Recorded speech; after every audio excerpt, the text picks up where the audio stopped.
about 9 minutes after 5. A little bit of a late start this evening at this McCracken County Fiscal Court meeting, February 12, 2024.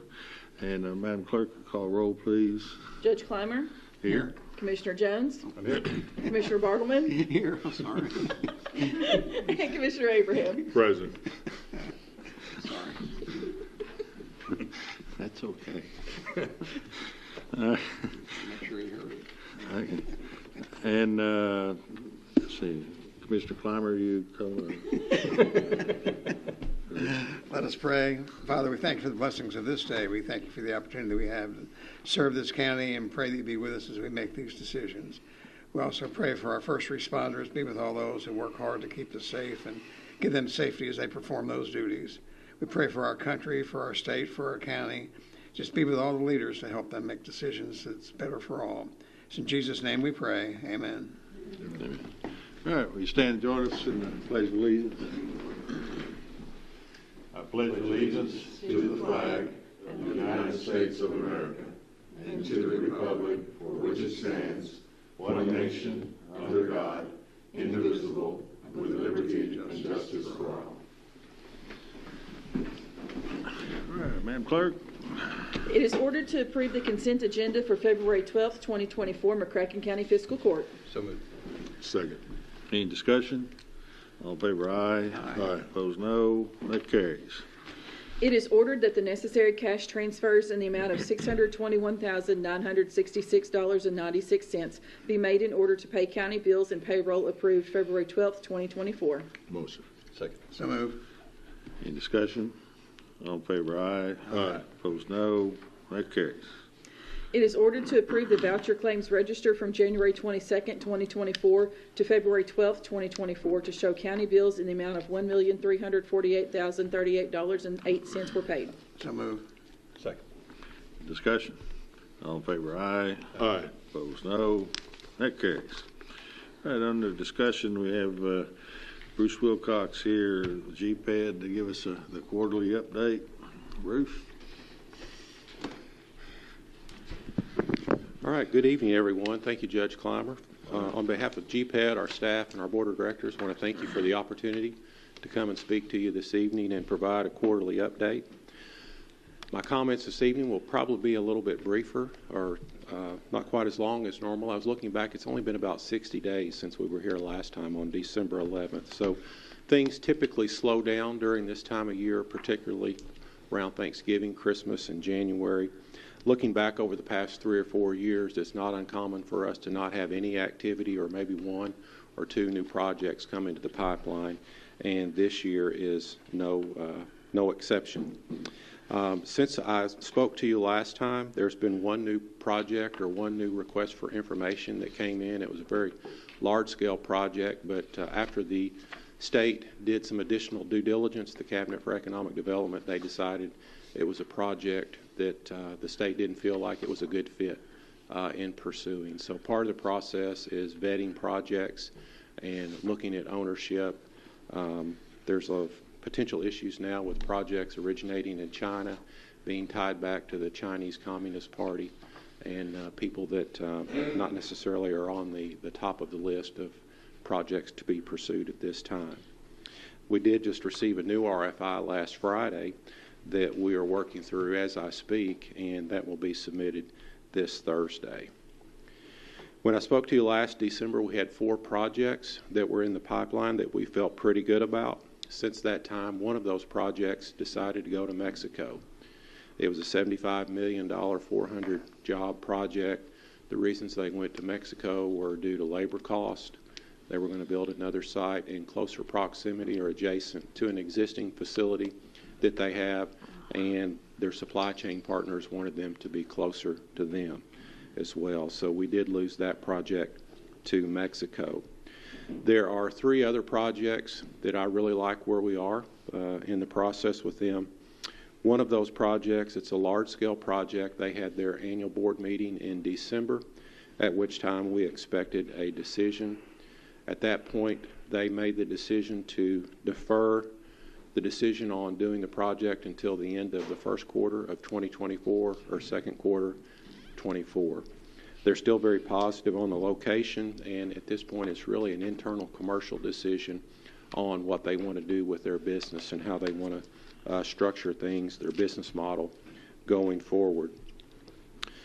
The second project is about a $20 million project. It has right at 100 jobs associated with it. We've been working this project since mid last year. They had told us they expected a decision in the fourth quarter of December. That was deferred till the fourth quarter of 2023. Then it was deferred to December of 2023, January, February. Now we're being told it's being deferred even a little bit further into this year. So we're continuing to stay in contact with both of these projects and pursue those as the opportunities come about. The fourth project, the third one that we still have active, it's a project that we've been working since May of last year. We've worked closely with the project team, their broker, their engineers, their attorneys, etc. This project looks to be very promising, that will come to fruition, and I'm very hopeful within the next 30 to 45 days that we'll be able to make an announcement. This looks to be somewhere right around a $20 million project. We're still waiting with them on their final staffing model and how the job-related numbers are going to pan out. But we really like where we're sitting on that project. We also continue to work closely with the project having interest in siting its location out at the Department of Energy site. It's not actually on the site, but in close proximity there. It's a rather complicated project that we've been working amongst our team, with the project team on the company side, representatives from Frankfurt and the Department of Energy. So we continue to move the ball down the field on this project, albeit it's been a slow process. And we also continue to work with the Chamber on the reindustrialization study that they are doing. Back the latter part of last year, we took a trip with a group to Portsmouth to see how they had reindustrialized, or the process they're going through to reindustrialize their site. And we were very encouraged by what they've been able to do, and we hope to replicate that here in Paducah. Since I spoke to you last time, Nora Reichel, who'd been with us 34 years, she formally retired. She continues to work with us on a very limited basis, on a contract basis, as we train our newest team member. Our newest team member is Meg Morrow. Meg is our new Director of Operations, and she's transitioning into position nicely. Meg has more of a marketing background, so I think you'll see this role transition into the future more into marketing and social media as we move that direction. Jim Moore and I just returned from Next Move Group's Economic Development Conference. This is a conference that's held every other year. A few key takeaways from that conference was things that we consistently hear and that we preach day in and day out. Number one is assets. Assets must be site ready. We consistently talk about that. Strong workforce trends is a must. We've definitely got our workforce trends going in the right direction. From the last census, our population grew 8% in the city, 3% in the county. Transportation and infrastructure are key. We've got the new road going into the triple rail site that we anticipate beginning construction here later this summer. Community leadership is critical. We've got a strong elected group with you, gentlemen, and those commissioners and mayor within the city. And then the ease of permitting is necessary as well. And also a hot topic right now is child care and housing. Those are key differentiators in large-scale employers locating in a community. All in all, as I listened to their comments, I was very encouraged that we're positioned strong and we're consistently doing the right things. We're doing the correct things to land a sizable project. But more importantly, I think we need to continue to invest in our assets and get them continue to be site ready for when the opportunity arises. We're about to enter the busy season for site selector events and recruiting. We've engaged Research FDI as a lead generation source for 2024. Jim Moore, our Director of Business Development, will begin his business recruiting sessions later this month. He has a trip planned to the Northeast The following week, he'll be going with the Southern Economic Development Council and a group on a battery EV recruiting trip to Korea. Later this spring, Jim will be at site selector events in Nashville and Louisville. And then Jim and I both will be in Atlanta. So we've got a strong 2024 year built out on the recruiting side of things. As I end this evening's presentation, we're once again filing for a $3.9 million federal RAISE grant application. We filed this grant application last year and we were unsuccessful. The grant received very high technical merits, but once it got to an elevated level, it was declined. The application relates to what we call a future Riverport West. Since I've been here at GPED the last 3 to 4 years, we've had a number of projects that wanted public access to the river at the Triple Rail site. So we recently acquired the 38 acres from Canadian National Railroad, and we have the 1,000 feet of river frontage that we actually own. We've worked with a couple of different engineering firms, one of which did the bulkhead docking facility for the Nucor Steel project and the bulkhead docking facility in Owensboro, as well as engineers from a couple of the different projects that we've worked. So with all of these people working in concert with us, we have preliminary designs for an 800-foot bulkhead docking facility. The RAISE grant application is for the geotechnical, the environmental, 90% design, build, engineering for the entire facility in the complex. We're also pursuing House Bill 9 monies that are the matching monies that the state of Kentucky is proposing in the next biennium budget to be the matching portion for federal grants. And then we're also pursuing other budgetary considerations as well as we move forward. Once the new heavy haul road is complete, coming off of Highway 358 into the Triple Rail site, it will tie in nicely to the future Riverport West and ties in very nicely with our vision for what that site will look like. We're also working in close concert with Tim Cahill and the Paducah McCracken County Riverport and utilizing them. The Paducah McCracken County Riverport would actually be the operator and manage the Paducah Riverport West once it is active and in operation. So even though project activity has somewhat slowed during the past couple of months, we continue to be active and we continue to be very purposeful, very strategic in our actions and things that we're doing. And I really like where we are positioned and the direction that we're heading at this time. So at this time, I'm happy to entertain any questions or comments that you might have. I've got a couple questions. The House Bill 9 money you're seeking, is that just for the Riverport or is that for other site-ready development? Specific to us, it's for the RAISE grant. Okay.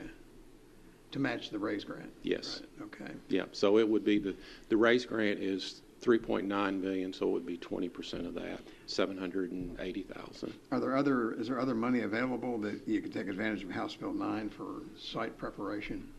So we also had applied for the Kentucky Product Development Initiative grant.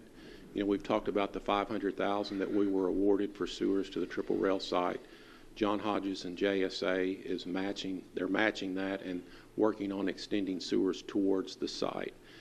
We also applied for a $2 million KPDI grant for a spec building.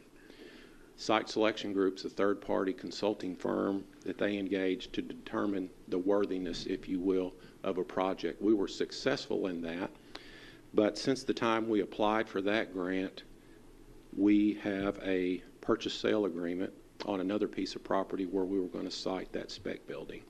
So as it looks today, after talking with Secretary Knoll and folks at the Cabinet for Economic Development, we will have to defer the receipt of that and go back and apply for another grant at another time because if it all plays out, like I said, within the next 30 to 45 days, we should be successful on siting the project there. Has work begun on that project where the land's been sold, or is it you still just have the... So we had earnest money that was deposited with the title and surety company last summer. And then last week, there was another $25,000 applied as well to extend the due diligence period. So all during this period, we've been working with their project team, their engineers, and there's been all kinds of due diligence going on the site. But to answer your earlier question, there are Kentucky Product Development Initiative monies that we can and will pursue on stuff like that. Is our site readiness, I know we're making progress on it, but have we made enough progress that it's not a negative any longer? It's still a challenge. You know, one of the things that I've been somewhat vocal about recently is we as a community have done a phenomenal job of investing in assets that create place and wanting people to live here, shop here, you know, be a destination location. But what we've lacked over the last 20 to 30 years is investing monies in what I call hard assets. We put our monies into soft assets. And I exemplify that by saying the location quotient, a density factor for the types of jobs we have is 1.4, meaning we have 40% more restaurant and service-related jobs than a community normally of our size. The average rate of pay on that is less than $28,000 a year. A living wage is $32,000 a year. So when you compare ourselves to Hopkinsville, Bowling Green, Dale, these communities who are landing large-scale projects, they have put millions and millions and millions of dollars into their site readiness program. Their industrial sites are teed up and ready.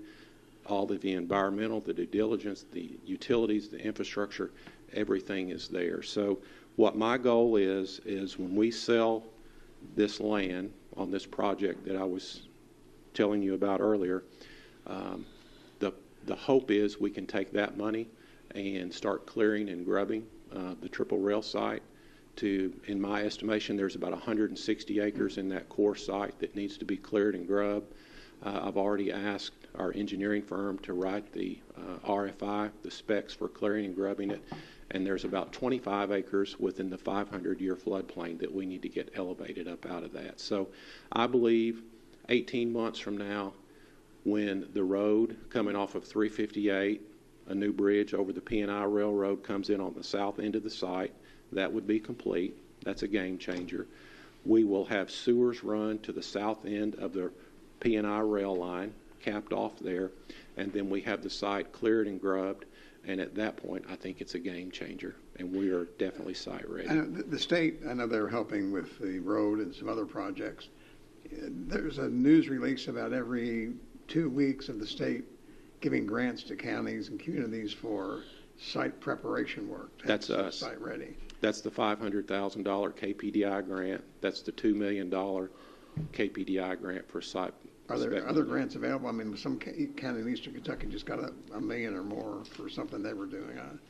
Other I'm not familiar with that, but what you see released, it's awards of a program that's already been in place. You know, there was $100 million set back by the legislature. In the first round, there was about $35 million awarded. So there was a second round of the KPDI program, which left $65 million. We and numerous other communities submitted applications for that. And what you are just seeing now is the formal announcement of those. Okay. Site Selection Group out of Texas scanned the projects and made a recommendation to the cabinet. We, along with all of these other communities, have had our follow-up meetings with the cabinet and submitted additional documentation to them, and that's what you're seeing being announced right now. I know the state in the past has come to us and said, well, if you have a firm project, come to us and we'll be able to help you out with grant money, but then you can't get a project unless you have the site ready. So it's kind of, but anyway, I appreciate all you're doing and the hard work. Yes. We could apply for KPDI monies for the triple rail site, if that's what we chose to do. We've lost a couple of projects to other communities because we didn't have a 100,000 square foot spec building. So that's kind of that was the direction that we took, was to try to invest our monies there. Thank you. I got 4 questions. The first one I know the answer to, but I want to ask it just so that you can tell everyone the answer. You're talking about a new road to the triple rail site. Can you describe this road, Sure. the amount of money of the project. You said it's going to begin this summer, and this is a piece of land that we've really not had a road to. Correct. It's now 800 acres. We've been trying to market it for a decade. It's finally going to have a road. Correct. And how much is that road? It's $10+ million. So it was a line item in the past biennium budget. We started working with the Transportation Cabinet last year. The IDA has actually transferred land to the Transportation Cabinet, and P&L Railroad has actually transferred land to the Transportation Cabinet on the south end within the Triple Rail site proper. Right now, the holdup has been there is going to be a new bridge built over the P&I Railroad. Canadian National controls the maintenance below the rail, and above it. So the gentleman, as it turns out, and we've done our due diligence, the gentleman who was working on the CN side retired, and it kind of got lost in no man's land. So we've been able to spur that along, and Kevin McCuen, our vice chair, he's with P&L Railroad, he's been working with CN, and what we're told is once that permit is actually issued, it'll be turned back over to the Transportation Cabinet, and they can start their bidding and procurement process that would take a couple of months, and then it would be formally let for bid. Cool. So I think we are getting there. It's just been a slow, painful process. But it's a game changer. It's a game, very much so. In my opinion, there have been 3 reasons why the site hasn't gone. Road access, we've addressed that.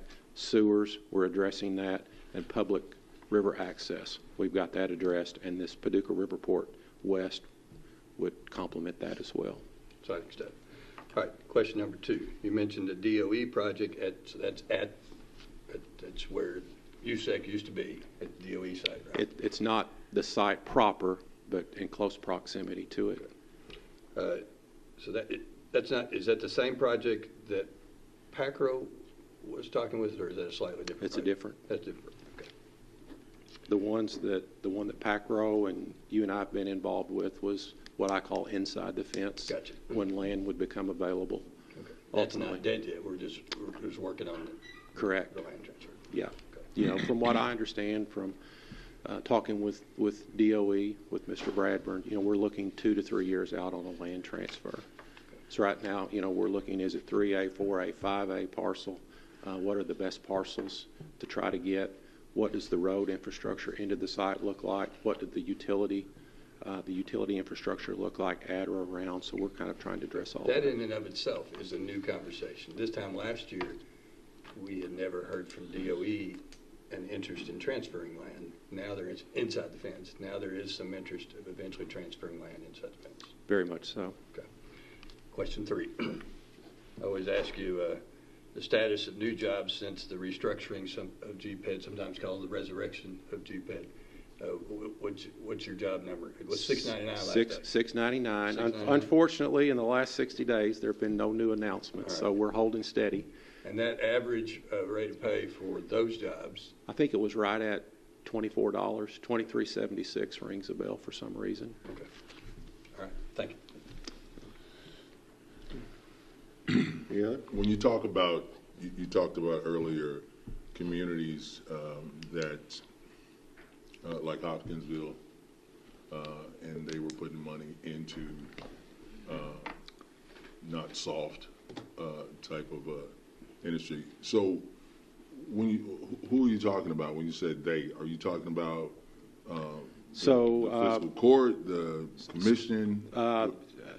Again, from talking to people who are familiar with that, I've not had any direct discussions with anybody within Hopkinsville, but I was told they as a community, maybe the city of Hopkinsville, went out several years ago and they bonded as much as $20 million and invested that into their industrial sites. And when you look at it, you know, they've won a $1 billion project. I'm hearing that they're very close to announcing a second project that complements the big project. This second project that is to be announced, it's about a 62 megawatt project that will take some of the byproduct that comes from Ascend Elements. They will take it, work that product up, and then sell it back to them. So again, it lends to the supply chain. If we land the big project out there, it lends to the credibility of all these other induced and indirect jobs that come along with that. They're supply chain partners. But they did that. Bowling Green's put millions of dollars into their park. Even the state put a lot of money into the Glendale site where the Ford Blue Oval SK project is. And we have not been doing nothing. So I want to be very complimentary of you guys and the city. Within the last couple of years, we've put probably $2 million into additional infrastructure. We bought additional land. The IDA has been restructured. The IDA now has a revenue stream from the TV. What's the date on that? I should have asked. I know, but tell everybody when the date is when the 699 jobs start. It was December of 2019, current. So, just going to roll this around in my head. So, you hear Hoptown, those guys are putting $20 million into their, call it infrastructure, if you will. Mm-hmm. We're putting $2 million. Yes, sir. Okay. All right. That's why, Just as long as we know what the issue might be, it's competitive out there, man. I mean, you guys are out there every day trying to land that. Okay. Appreciate it. Yeah. That's why at a very minimum, my goal is to get the core triple rail site cleared and grubbed, and then to get 100% of that site above the 500-year floodplain. And depending upon the type of project that would come in, there could be additional dirt work that would need to be moved around. The elevation ranges from 360 down to 340, so there's a lot of dirt that can be pushed around out there. But at a very minimum, we have to get that core site outside of the floodplain. If we had a project that needed, today we own and or control 800 acres out there. The core site's 417. So there could be a situation where we would need to pull a lot of dirt from the northwest side south of Bobo Road and all of that. We've looked at projects that we were going to dig a 75-acre lake on what we call Sunset Meadows and use that fill. We could put 750 acres 1 foot above the 100-year floodplain out there with the right amount of dirt work. So we've gone through the engineering estimates and designs to do that. So we've got a pretty good ballpark idea of what it takes. But at a minimum, we've got to get that core site to where it is. And then I think the state would help us out on a larger scale project or a larger need if it needed more than that. What was the estimated cost to do that, to get to the elevation you need?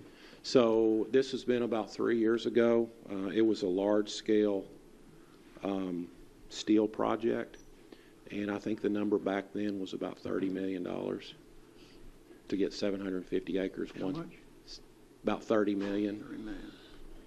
It's got to be more than that today, just with inflation and all. I'm being a little repetitive, but so 3 years ago, you said we have 800 acres owned and controlled, owned or controlled. Yes. Now, 3 years ago, during the restructuring, we had half of 417. So the core site is, let's just call it 400 for rounding math. Half of that's owned by P&L Railroad, that we have agreements with them on pricing and brokerage and all of that, and then half of it's owned by the IDA. 3 years ago, we really only had control of 200. We've since gotten an agreement with the other 200, and we bought another 400. Close to it, yes. Yeah. Part of the 800 is a 90-acre parcel that we have an option agreement with a private entity. Gotcha. But we've done a good job doing the things to strategically position ourselves. We've just got to keep moving in that direction. Where are they getting their revenue to, like the places you're talking about, that revenue that they're using to build out their economic development sites? Is that through, is their tax rate higher Are they just being more successful in getting grants, state, federal, or all the above, maybe? I think it's a little bit of everything. I've talked with Carter Hendrickson. He's my counterpart in Hopkinsville. They'll use TBA in lieu of tax monies. They'll get monies from TBA, would actually provide them grant monies. Monies come from the general fund. They just kind of pull monies from a number of resources to figure out how to make it work.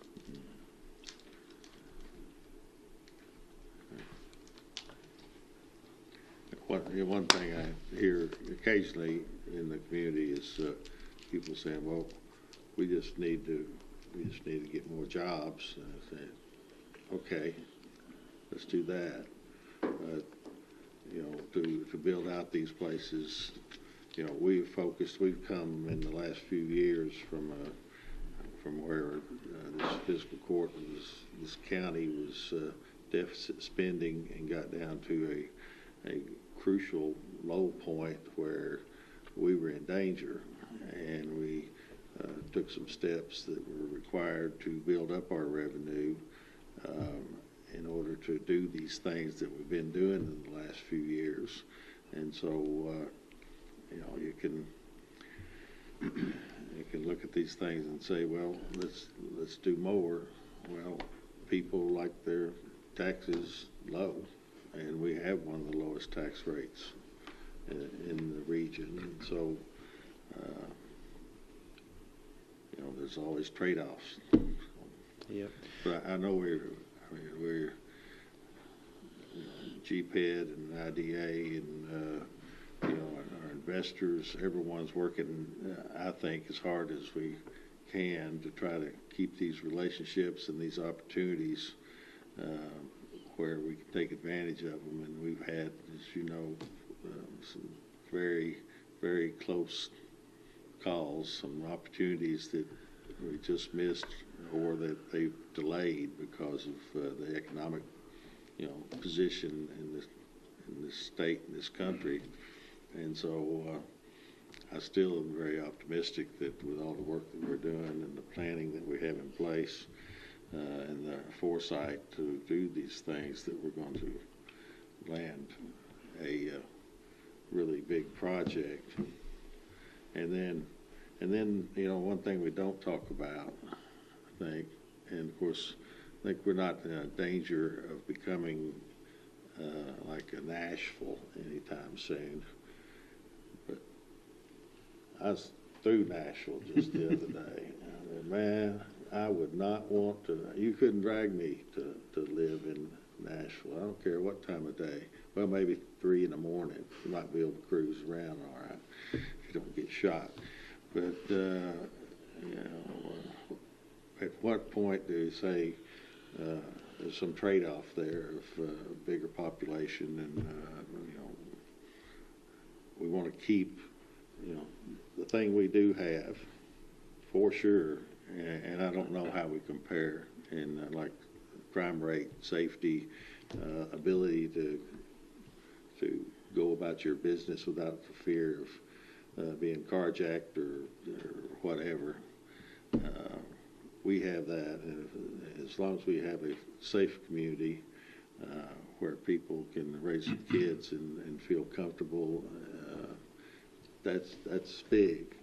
It's the biggest thing that there is in my mind, and I think it has to be. So I agree. I agree with that. Also, giving these guys the tools that they need to do the job that we're expecting them to do. At the same time, what is our identity? What, do you want? How big do you want to be? Kind of to what you were talking about. Everybody wants to be in a safe community. Everybody wants jobs. We hear that a lot. So what's the best way to do that? To get some of these close, just a little bit outside of the field goal, just a little bit. We got close. We're down at the 5. We just can't push it in. What do we need to push that in? Because ultimately, That's the bottom line. How many did we get? Have we gotten any? We got close. Well, what is it going to take? It may take more than $2 million. Take a lot more than $2 million. You know, so I mean, if we're going to talk about it, I get what Judge is saying. I mean, we're not Nashville, but we're strategically placed, and I think that's an asset we have that we didn't have anything to do with. We're here where we are. So, you know, it's the first part of the year, and everybody's kind of focused on health and wellness, and you know, you are what you eat. That analogy kind of carries over to who we are as a community, and I go back to the location quotient on jobs in the retail and service industry. That's where we've put our money into arts and entertainment and restaurants and service and all of that. And we have 40% more jobs in those sectors than a community normally our size. So, you know, we've put our money there, and those are the types of jobs that we have attracted. So until we start diverting our money and to putting our monies into assets that are going to generate a solid cash flow, jobs with livable wages, we're not going to get that great return on investment that these other communities have gotten. But the 700 jobs that we talked about, 699, those aren't. Those are all livable jobs. Those are, and you said nearly $25 an hour. That's $52,000 a year. Yes. Sprocket, who we haven't talked about, a little different organization. I called them the same time I called you, and their number is 150, I think 149 of new jobs that they add. They can give us a list of Social Security numbers. I mean, they won't give me, but they could.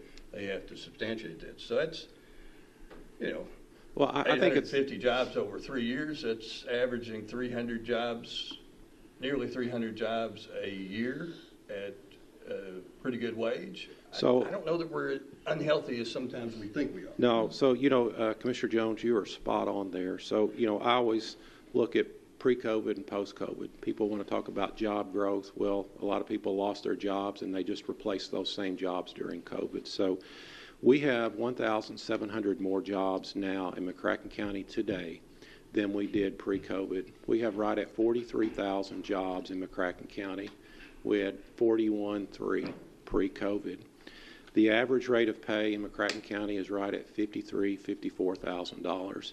That's a 19% increase in wages over the last 3 to 4 year period.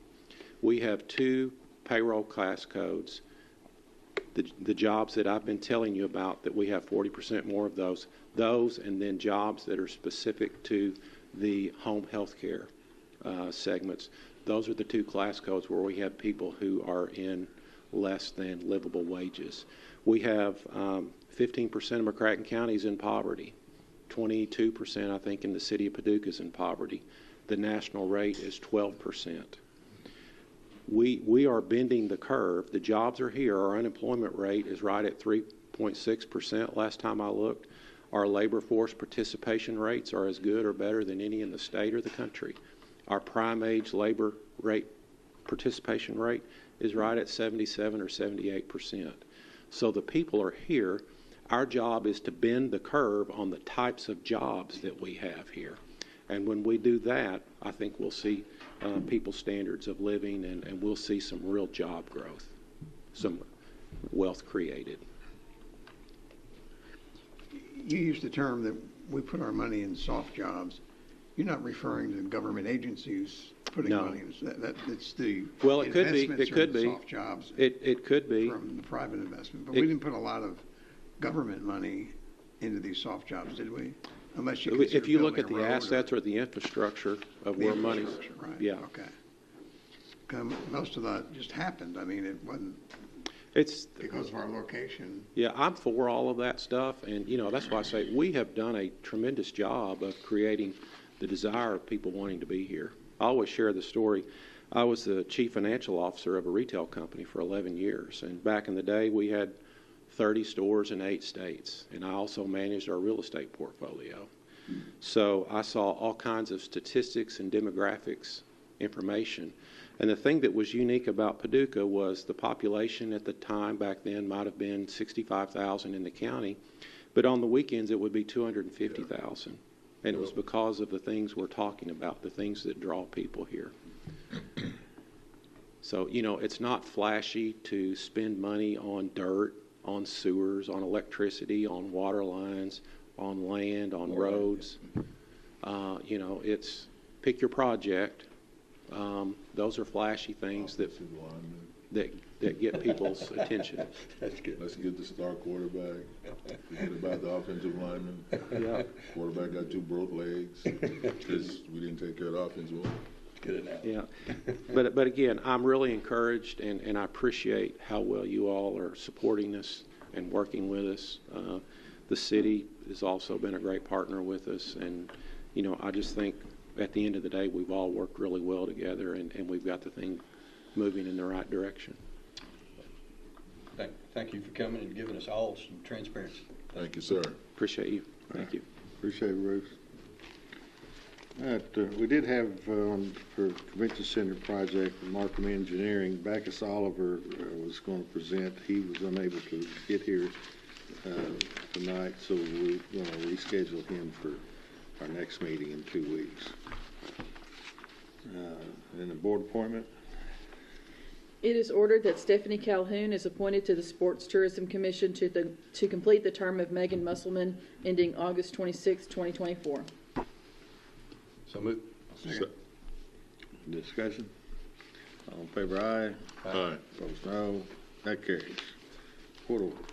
It is hereby ordered that Resolution 2024-3 be adopted and enacted, authorizing an application to the United States Department of Transportation for federal raised planning grant funds for the planning and design of inland riverport located at the Triple Rail Industrial Site in McCracken County, Kentucky. So move. Second. Any discussion? All in favor, aye. Aye. Opposed, no. That carries. It is ordered that sealed proposals were opened on January 26, 2024 at 2 p.m. in the Judge Executive's office for the publishing of a bicentennial book. One proposal was received and taken under advisement. So move. Second. Any discussion? I'll just say we've been meeting with the historical, McCracken County Historical Society. May not be exactly their name, but it's close enough. They know who they are, and they're just going to be a great asset as we go forward on this. We will very soon announce that we're ready to start receiving materials, photos, whatever. The library, McCracken County Library, is going to play a huge role in that, in scanning materials that are brought in, and we'll be well on our way to putting forth a really nice bicentennial book to memorialize the first 200 years of our existence. So, Cool. How many copies of the book will they print for that to come out? well, they're gonna print as many as we believe will be sold. The agreement contemplates that we'll tell them how many we want. Of course, they can do second, third publications, but initially they'll do whatever number it is, and at a wholesale price to have then probably one or two entities within the county that will then sell those, but you can order them as well. So they'll certainly they'll publish as many as we need, and I think it'll be something that'll go over quite well. Let's see. We didn't vote on that yet. All in favor, aye. Aye. Opposed, no. That carries. It is ordered that Acclaim Publishing is awarded the contract for the publication of the McCracken County Bicentennial Book for a total of $24,600. It is further ordered that the Judge Executive is authorized to sign documents and the Treasurer is authorized to pay invoices related to the same. Motion. Second. Any discussion? All in favor, aye. Aye. Opposed, no. That carries. It is ordered that on Thursday, February 1st, 2024 at 10 a.m., A bid opening was held in the Judge Executive's office for a half-ton truck to be used by the McCracken County Road Department. 8 bids were received and taken under advisement. So moved. Second. Discussion? All in favor, aye. Aye. Opposed, no. That carries. It is ordered that the bid for a half-ton truck to be used by the McCracken County Road Department is awarded to Linwood Motors as the lowest and best evaluated bid for the amount of $52,000. It is further ordered that the Judge Executive is authorized to sign documents and the Treasurer is authorized to pay invoices related to the same. So moved. Second. Discussion? I've got a question on what, it says the best evaluated bid. Was there lower bids for it, and what was the Yes. So what frequently happens is they don't supply us with what we asked for. So we accept the bid, but it wasn't what we specified when we put it out. The one that best fit what we put out was Linwood of Paducah. Plus, in this particular case, it's a diesel. We asked for gas or diesel. It was the only diesel that anybody bid, I suspect, because it was sitting on the lot here. And significant gas mileage difference per vehicle that we tend to put a lot of miles on. 14 miles versus 24 miles per gallon. So that was a part of the evaluation that we liked the overall fuel savings. So there were lower bids, but the lower bids did not meet all of the specs. Yep. Were there major issues that weren't part of the spec, or that Yeah. weren't part of what they bid? Yes. Okay. All in favor, aye. Aye. Opposed, no. That carries. It is hereby ordered that pursuant to Section 1.2E of the interlocal agreement with the Sports Tourism Commission, the City of Paducah, and entered by the McCracken County Fiscal Court on September 7th, 2022, for the development of Paducah-McCracken County Athletic Complex, the final design of Stuart Nelson Park Road, presented by the Sports Tourism Commission to the Fiscal Court on February 7th, 2024, are hereby approved for bidding. So moved. Second. We got Steve Irvin here, our project guy, to fill us in on all that. Good evening. Also here are Jeff Cantor and Kenny McDaniel as part of the design team. The interlocal agreement required the Sports Tourism Commission, the Fiscal Court, and City Commission approve the design plans. I believe last week you received plans of the typical section and both the plan profiles. And really what that entails is taking the existing substandard road Stuart Nelson Park is today and improving that to a 2-lane section with curb and gutter on both sides, sidewalk on the east side for the entire section. Also, there'll be improvements on Stuart Nelson Park Road adjacent to US 60. There will be a new 3-lane section that will be 150 feet back from US 60, so that'll allow for a right out, a left out, and a one-way in. There's some other improvements that we can see along the line in the future. One is that working with the Kentucky Department of Transportation, the left-hand turn lane on US 60 that's existing is going to be extended another 150 feet on US 60 to make that 300 feet. And then there's also some recommending timing that's going to happen after the park opens to the light at Downs Road. We got a state grant for that. Will the grant pay for the entire cost or a portion? I believe the grant was for $500,000. Pardon me. I believe it was for $500,000, the grant.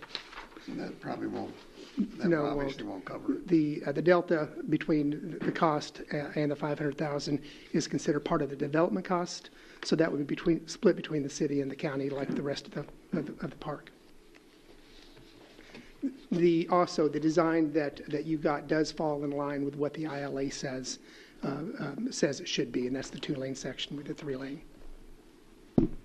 So is this it? We're done with this? Did we put it out for bid? Yes, This we is the should. moment? I'm not sure the exact date, probably a week or so. In that time frame, we'll be going out to bid. Meaning that with this vote, all of the votes are in and the entire project can be put out for bid? After the city commission tomorrow night. Right, I guess. Yes, that's correct. Okay. So after tomorrow night, it's. Yes. And then we're probably looking. Do you have a firm date yet on when they'll be put out for bids for the road and for the park? Approximately a week from right now. And then we're looking at 5 weeks or so until the bids are due back in, and then groundbreaking sometime mid-May. And then what, like a year to build Yes. it out? Yes, 12 months is anticipated timeline for construction. That includes the building of the, All the buildings, grandstand, grandstand. all included. Yeah, the Yeah, there'll be grandstand. 4 separate bid packages sent out also. There's a civil package, a turf package, a lighting package, and a building package. And what that does is allows separate people just to bid on the civil, or somebody may come in and bid on the entire package all together. And so what are we gonna, so we'll get those bids back. We'll work internally with the city to review all of that. But at some point then, be a joint city-county agreement on which bid's best, kind of like the truck. Right. Do we,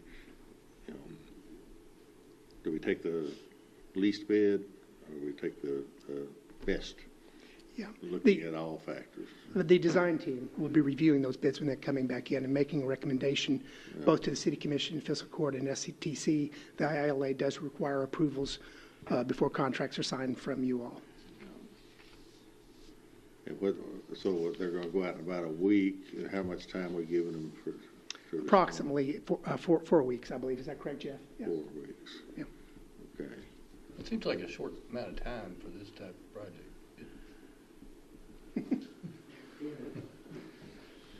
I mean, I'll let you I'm just comparing it to the 911 bid. Didn't it get 60 days? Yeah, we You got more. Okay. we're hopeful that what we're trying to do is allow enough time for contractors to bid on the project, to give them enough time to go through the documents. It's not, while it's large, it's not complicated. It's pretty standard items. One of the reasons we're trying to break the bid packages up into field turf, field lighting, those are 2 very specialty items. Get those numbers back kind of outside of the scope of the site work. Bid the site package separately, and that allows us, one, to get things rolling on that quicker while we're still finishing up some drawings on the building package. But what we're kind of up against a deadline of spring break. What do you mean finishing up things on the building? Just final details, just the minutia of the building designs and the drawings and the specs and all of that. Nothing more than what y'all have already approved. We're just tightening everything up, making sure everything's covered. Spring break is looming at the beginning of April, and that's we're trying to get all the bids back before spring break because that causes a real issue in bidding with that, with contractors and their availability to be here to bid. They're not going to do anything over spring break and coming back, and so that's caused a little bit of condensing of the schedule a little bit for bidding. So you won't have one bid for the entire project, you'll have We will. bids for it. We'll have separate bids, but we will come back with one number, one total number for all the bids. But you won't have one general contractor for everything, you'll have one contractor for the dirt work, one contractor for the surface. another Yes, sir. contractor for electrical. Yeah, the way we're going to word it is that the general contractor for, and that's one of the things we're meeting on tomorrow morning, our design team, to try to figure out language, how to best communicate what we're wanting in our bid packages, in our bids to come back, and how to coordinate that. But it's very similar to how the airport had a site contractor that took care of the apron, the approach road, and all that. And then you had a building contractor. They worked in concert together to get a final product. And so it's going to be very similar in that respect here. So you won't have a general contractor that would oversee the electrical, you'll have an electrical contractor. We'll have a general contractor that will oversee all the electrical on the project. Yep. But the bid will come from the electrical contractor? No, the bid will come, the bid from the electrical contractor will come through the general contractor. Okay. Yep. So And they'll get their percentage of cut from it. Yeah, it is while it's not overly complicated in the project, it's a little complicated in getting everything pulled together here at the end to get it out to bid and make sure that it's clear to everyone bidding. So So we're not looking at, I guess, this is not my game, building stuff, but we're not looking at whether we would need to hire a person, a construction expert, to oversee and be out there in the field, that sort of thing. no, sir. No, sir. No. Somebody in this bidding process is going to fill that role. Yes, probably the general contractor will be overseeing construction activities and coordinating everything on the site. And then the design team will still be present throughout, making site visits and overseeing, administering the construction contract, doing submittal reviews, site visits, running all the construction progress meetings and all that. So we're still engaged to opening day and beyond. So, And so one of these bids, I guess you named 4 or 5 different packages or whatever you call them, or maybe Stevie did. So one of these packages is a general contractor package to oversee, because it might be one company's going to do electrical, one's going to do dirt, one's going to do one of any 5 or 6 or 7 different areas, but there's going to be a separate general contractor to oversee other companies. yeah, there will be one person, so to speak, in charge of the project on site. Yeah. We want to make sure that's clearly communicated in our bidding documents, and that there's only one person that's in charge of scheduling all construction activities and progress and everything out on the site. So They'll be like the project manager. yeah, essentially they will. Yeah. Yes, sir. Any other questions?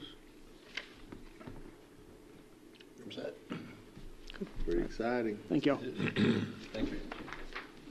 All right.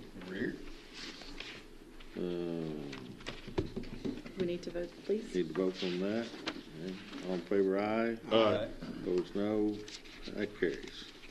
It is hereby ordered that pursuant to the monetary reimbursement restrictions and calculations set forth in Section 246 of the Kentucky Constitution and KRS Sections 15.765 and 64.530, the salary of the McCracken County Attorney is hereby adjusted to $57,763.50.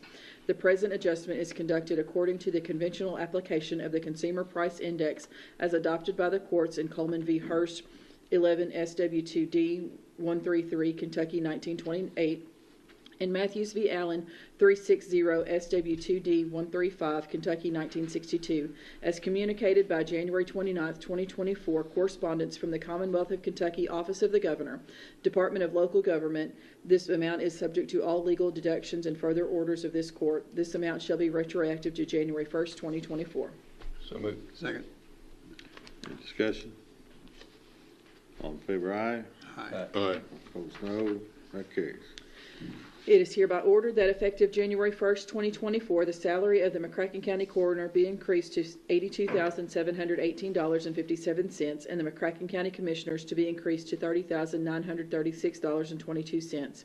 This adjustment is made pursuant to the memorandum of the McCracken County Attorney dated January 14th, 2022, and reflects the 3.4% increase in the Consumer Price Index as communicated by the January 29th, 2024 correspondence from the Commonwealth of Kentucky's Office of the Governor, Department of Local Government, and as provided in KRS 64.527, stating the annual rate of compensation to which these elected officials are entitled.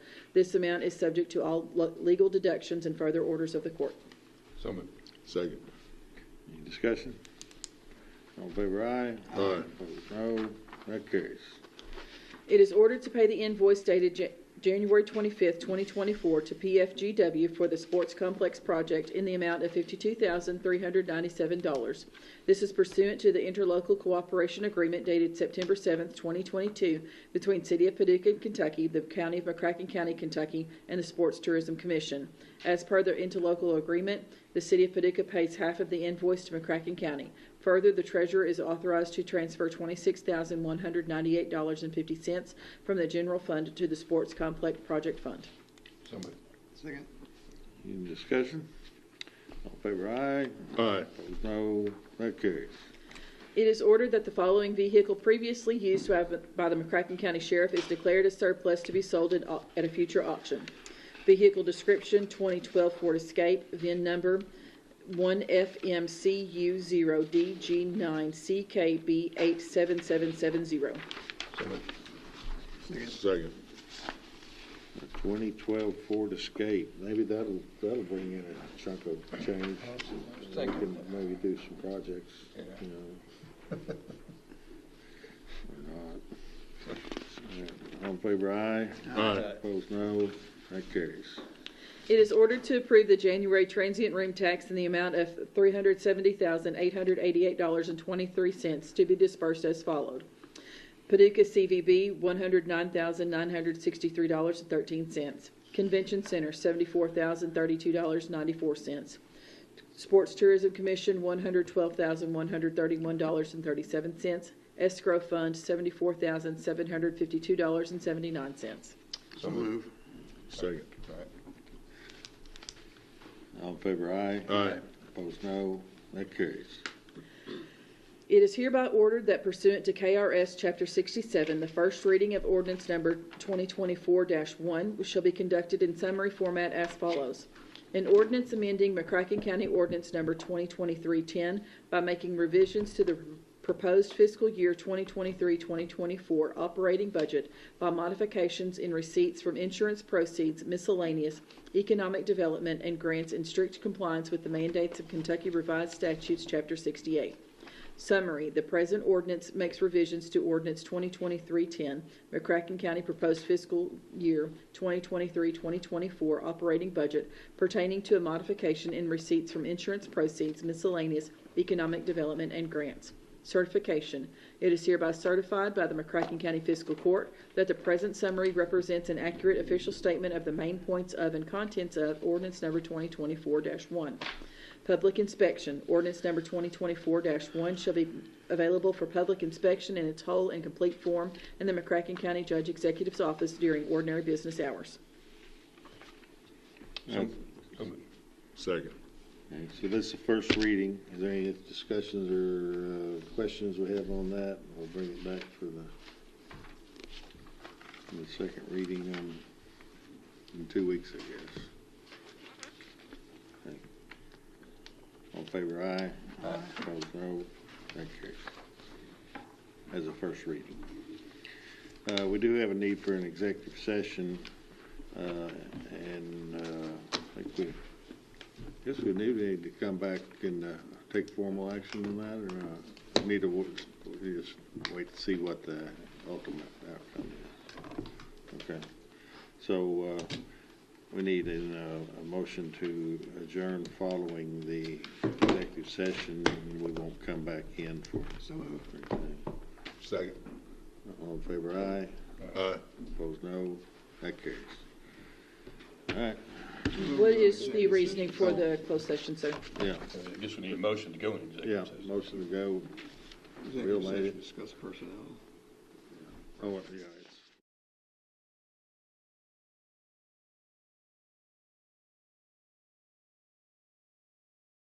Issues which might lead to the appointment, dismissal, or disciplining of an employee is permitted by 61.810(1)(f).